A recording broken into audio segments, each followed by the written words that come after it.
Today I'm just going to have you look at one more example. We're going to go through the different parts of the example. The first part is to complete the table.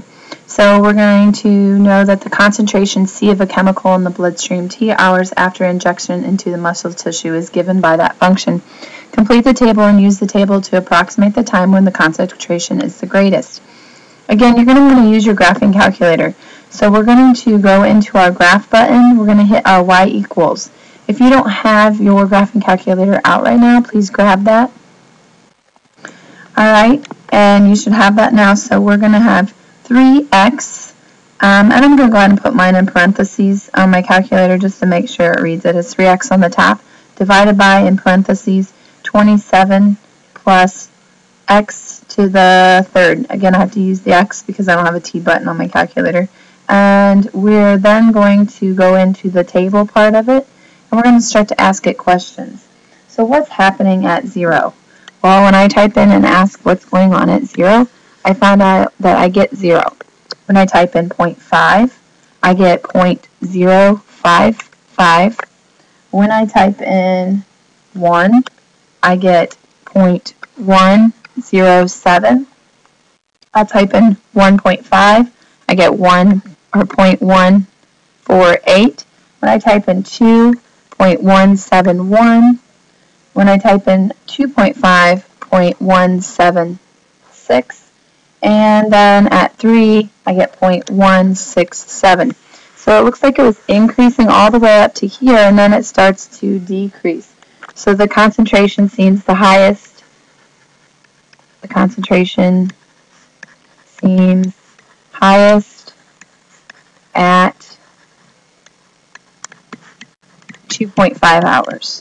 That's just strictly by looking at the table and the graph.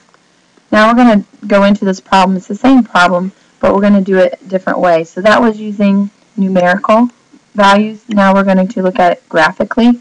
You guys can look at the graph by selecting graph, and then the graph will appear on your graphing calculator. And what you will notice that it is something similar to what you just saw on the table. It was increasing, increasing, increasing until it gets to 2.5-ish, and then it starts to decrease. The last thing we're going to do is we're going to look at that analytically, which means we're going to use our calculus, and that means that we need to take the derivative so we can find the value where it's increasing, or that critical number where it's changing from increasing to decreasing. So the derivative would be, we definitely have to use quotient rule. Bottom times the derivative of the top minus the top times the derivative of the bottom all over bottom squared.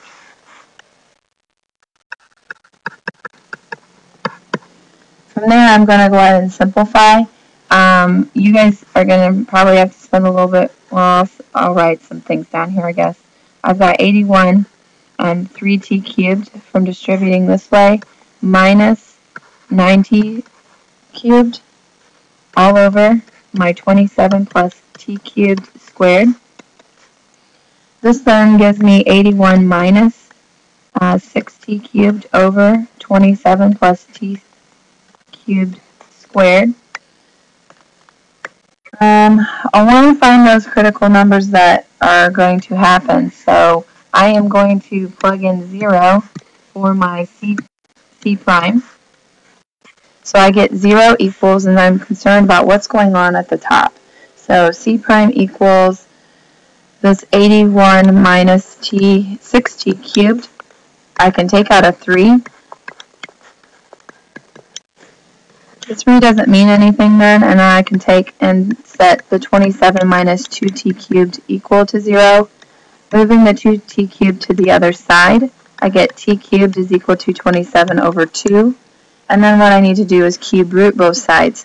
Well, I get the cube root of 27 over 2, which is approximately 2.38 hours.